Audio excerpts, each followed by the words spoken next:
Return orbit കിട്ടിയില്ല. So 2 ബദാം വെച്ച് അഡ്ജസ്റ്റ് ചെയ്തു.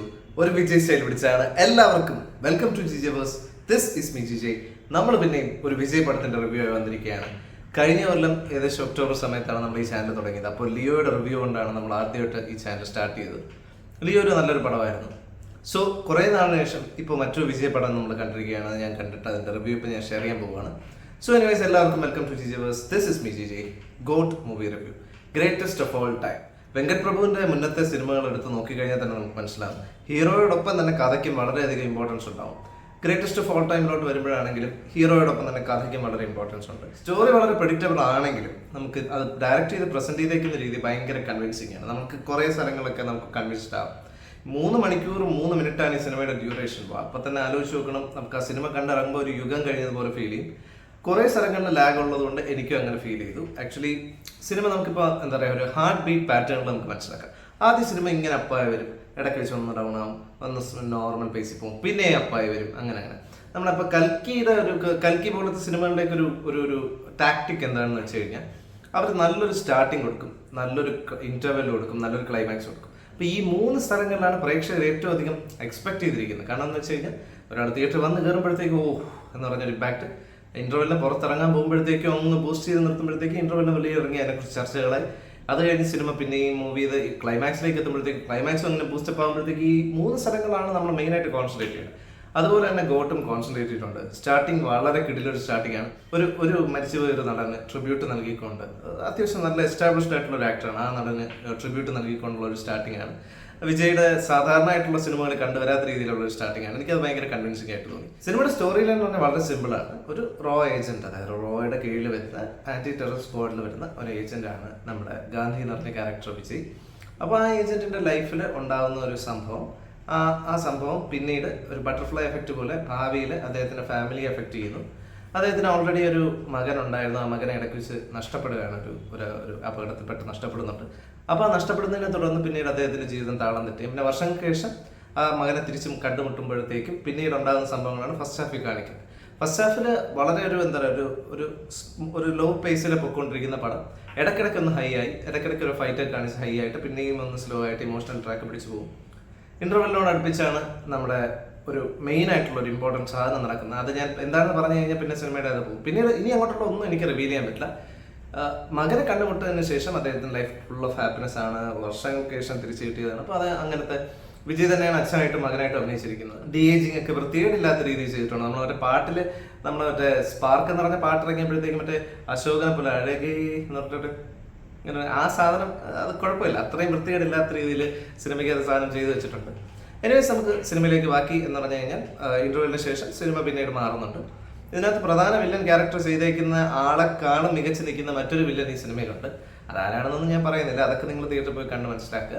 പ്രധാന വില്ലൻ ക്യാരക്ടർ ചെയ്തേക്കുന്ന ആരാണെന്ന് നമുക്ക് ട്രെയിലറിൽ കാണിച്ചു തരുന്നുണ്ട്. പക്ഷെ അദ്ദേഹത്തെക്കാൾ മികച്ച് നിൽക്കുന്ന മറ്റൊരു വില്ലൻ ഈ സിനിമയിലുണ്ട്.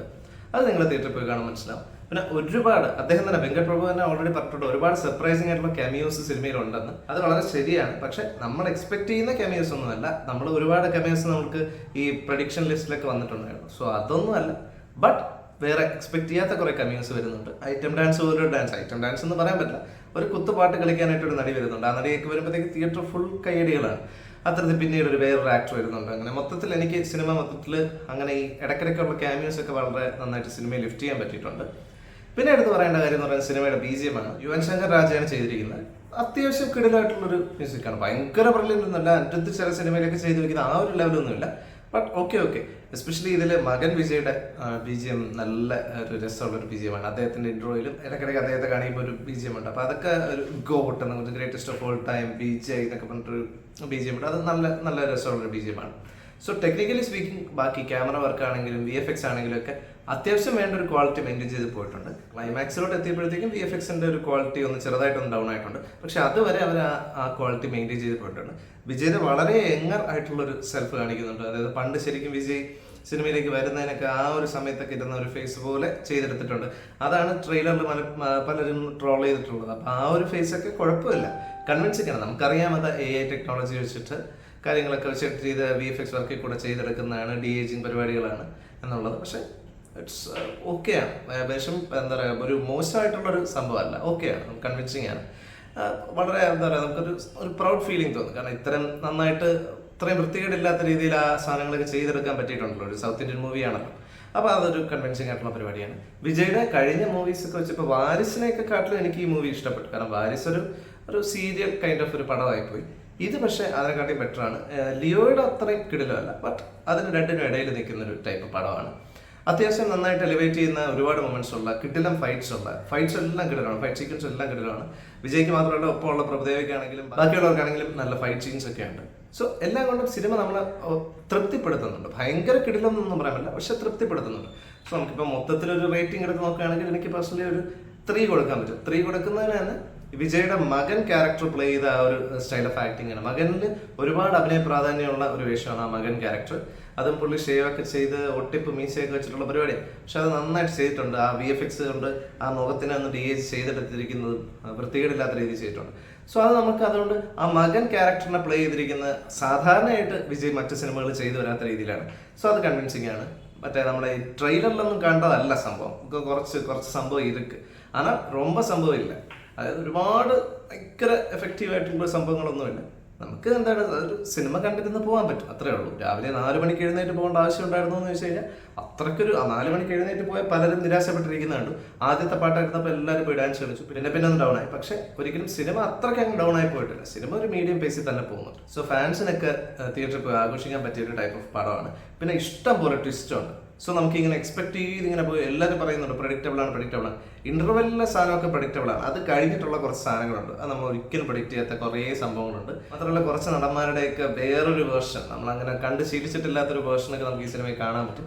സോ അതൊക്കെ സിനിമയെ കുറച്ചുകൂടെ എന്താ പറയുക അപ്ലിഫ്റ്റ് ചെയ്യുന്നുണ്ട്. സോ മൊത്തത്തിൽ പറയുകയാണെങ്കിൽ സിനിമയ്ക്ക് ഒരു 3 out of 5 ഞാൻ നേരത്തെ പറഞ്ഞല്ലോ, അതുപോലത്തെ ഒരു റേറ്റിംഗ് ആണ് നമുക്ക് കൊടുക്കാൻ പറ്റുക. സോ നമുക്കൊന്ന് കൺക്ലൂഡ് ചെയ്യാനായിട്ട് പറയാം, ഗോട്ട് എന്ന് പറയുന്നത് ഒരു എബവ് ആവറേജ് തിയേറ്റർ എക്സ്പീരിയൻസ് ആണ്. ഫാൻസിനെ സംബന്ധിച്ചിടത്തോളം ഒരു ആഘോഷിക്കാനുള്ള ഒരു സിനിമ തന്നെയാണ്. അതിൽ ഒരുപാട് കെമിയോസും കാര്യങ്ങളും ഉണ്ട്, ഒരുപാട് എലിവേറ്റിംഗ് സീൻസ് ഉണ്ട്, ഇമോഷണൽ സീൻസ് ഉണ്ട്. വിജയുടെ തന്നെ ഒരു വെറൈറ്റി ടൈപ്പ് ഓഫ് ക്യാരക്ടർ സിനിമയിൽ വരുന്നുണ്ട്. അതിൻ്റെ വേറൊരു കൈൻഡ് ഓഫ് ആക്ടിങ് വരുന്നുണ്ട്. ഈവൻ വിജയ് ഓടുന്ന സ്റ്റൈലാണെങ്കിൽ പോലും സാധാരണ വിജയ് ഓടുന്ന ഒരു പ്രത്യേക രീതിയുണ്ട്, അതിനെപ്പോലും അദ്ദേഹം ശ്രദ്ധിച്ച് മാറ്റിയിട്ടുണ്ട്. അദ്ദേഹം അത്യാവശ്യം നന്നായിട്ട് പണിയെടുത്തിട്ടുണ്ട്. പിന്നെ ഒരു ഡയറക്ടർ ആണെങ്കിലും സ്റ്റോറി എല്ലാം കൊണ്ടും സിനിമ ഒരു എബവ് ആവറേജ് നിൽക്കുന്ന ഒരു സിനിമയാണ്. വിജയുടെ വൺ മാൻ ഷോ തന്നെയാണ്. സത്യം പറയാമല്ലോ, വിജയ് എന്നുള്ള ഒറ്റ നടൻ കൊണ്ടാണ് ഈ സിനിമ പോസിബിൾ ആയത്. അതിന് പകരം വേറൊരു നടനെ അപ്ലൈസ് ചെയ്ത് കഴിഞ്ഞാൽ ഈ സിനിമ ഒരിക്കലും ഇത്ര ഒരു അപ്ലിഫ്റ്റ്മെന്റിലോട്ട് എത്തത്തില്ല. പിന്നെ സിനിമയിൽ എടുത്തു പറയാനുള്ള ഒരു കാര്യം, ഒരു പ്രധാനപ്പെട്ട ഒരു യുവനടന്റെ ഒരു കെമിയോ സിനിമയിൽ വരുന്നുണ്ട്. ആ കെമിയോയിൽ തന്നെ വിജയുടെ പൊളിറ്റിക്സിലോട്ടുള്ള ഒരു എൻട്രിയെ കുറിച്ച് ചെറുതായിട്ട് സൂചിപ്പിക്കുന്നു. അതിൻ്റെ അകത്തൊരു ഡയലോഗ് ഉണ്ട്, വിജയ് ഇങ്ങനെ ഒരു സാധനം അദ്ദേഹത്തെ ഏൽപ്പിച്ച് പോകുമ്പോഴത്തേക്കും ആ നടൻ തിരിച്ചു പറയുന്ന ഒരു ഡയലോഗ് ഉണ്ട്, നിങ്ങളെന്തോ വളരെ പ്രധാനപ്പെട്ട ഒരു കാര്യം ചെയ്യാനായിട്ട് പോവുകയാണെന്ന് തോന്നുന്നു, അതുവരെ ഞാനിത് നോക്കിക്കോളാന്ന് പറയുന്നുണ്ട്. അപ്പോൾ അതൊരു എന്താ പറയുക ഒരു കൈമാറലാണ്. അല്ലെങ്കിൽ നമ്മളിപ്പോൾ മെസ്സിയൊക്കെ ആംബാൻഡ് അഴിച്ച് മറ്റൊരാൾക്ക് കൊടുക്കില്ലേ, അല്ലെങ്കിൽ റൊണാൾഡോ ആംബാൻഡ് അഴിച്ച് അടുത്ത പേഴ്സണ് കൊടുക്കുന്ന പോലെ അത്തരത്തിലൊരു ആംബാൻഡ് കൈമാറ്റം പോലെ ഒരു ക്യാപ്റ്റൻ അടുത്ത ക്യാപ്റ്റനിലേക്ക് കൊടുക്കുന്ന പോലെ ഒരു ഫീലിംഗ് ഉണ്ടാക്കുന്നുണ്ട്, ഒരുപാട് കൈയടി ഉണ്ടാക്കുന്നുണ്ട്. പിന്നെ ധോണിയൊക്കെ ഉണ്ടെന്നൊക്കെ പറയുന്നുണ്ട്. അങ്ങനെ ഉണ്ടോ ഇല്ലയോ എന്നുള്ളതൊന്നും ഞാൻ റിവീൽ ചെയ്തില്ല, അതൊക്കെ നിങ്ങൾക്ക് തിയേറ്ററിൽ പോയി കാണാം. ധോണി ഉണ്ടോ, ധോണി ഇല്ലേ, ജഡേജ ഉണ്ടോ, ജഡേജ ഇല്ലേ, ഒന്നും അറിയില്ല. എല്ലാം നിങ്ങൾ പോയി കാണുക. നിങ്ങൾക്ക് ഈ സിനിമ കാണാനായിട്ട് ഇൻട്രസ്റ്റ് ഉണ്ടെങ്കിൽ ഉറപ്പായിട്ടും തിയേറ്ററിൽ തന്നെ വാച്ച് ചെയ്യുക. കാരണം എന്താണെന്ന് വെച്ച് കഴിഞ്ഞാൽ ഈ സിനിമ OTT-യിലോട്ട് വന്നു കഴിഞ്ഞാൽ ഒരിക്കലും നിങ്ങൾക്ക് ഈ സിനിമ ഫുൾ ഇമ്പാക്റ്റോട് കൂടി ആസ്വദിക്കാൻ പറ്റില്ല. സിനിമയായിട്ട് തന്നെ ആസ്വദിക്കണമെങ്കിൽ അത് തിയേറ്ററിൽ തന്നെ കാണും. എസ്പെഷ്യലി ഇതേപോലത്തെ ബിഗ് ബഡ്ജറ്റ് ആയിട്ടുള്ള മൂവീസ്, ബിഗ് ബഡ്ജറ്റും ആ ഒരു ഫുൾ VFX-ഉം പരിപാടികളും സൗണ്ടും അതൊക്കെ കണ്ട് ആ ഒരു ഇമ്പാക്റ്റ് വേണമെങ്കിൽ, അല്ലെങ്കിൽ ഒരു സെക്കൻഡ് വേണം കണ്ണെടുക്കാതിരുന്ന് കാണണമെങ്കിൽ അത് തിയേറ്ററിൽ തന്നെ ആയിരിക്കണം. സോ നിങ്ങൾ ആ സിനിമ കാണാൻ ആഗ്രഹമുള്ളവരാണെങ്കിൽ ഉറപ്പായിട്ടും തിയേറ്ററിൽ പോയി കാണുക.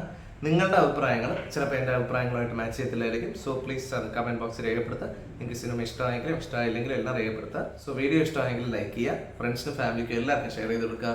GJ Verse എന്ന് പറഞ്ഞ എൻ്റെ ഈ ചാനൽ ഒന്ന് സബ്സ്ക്രൈബ് ചെയ്യുക. മറ്റൊരു വീഡിയോ കാണാം. അതുവരേക്കും it's me GJ signing off. By.